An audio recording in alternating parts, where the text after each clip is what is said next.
अस्सलामुअलैकुम। आज हम मैंगो शेक बना रहे हैं। उसके लिए हमें चाहिए होंगे 3 बड़े मैंगोज़, चीनी 4 से 5 टेबल स्पून्स, मिल्क 1 लीटर,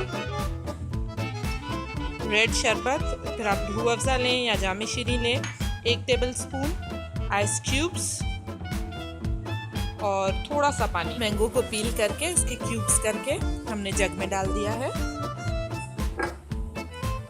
अब इसमें हम रेड शरबत ऐड करेंगे,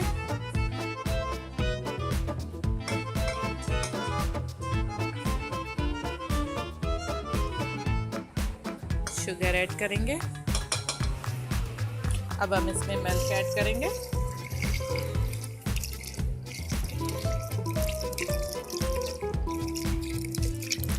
अब इसमें हम आइस क्यूब्स ऐड करेंगे।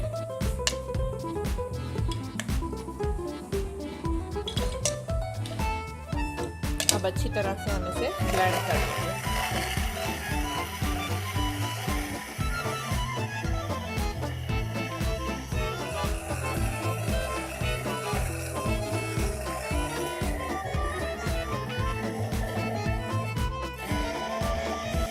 अब हमारा ये मैंगो शेक तैयार हो चुका है।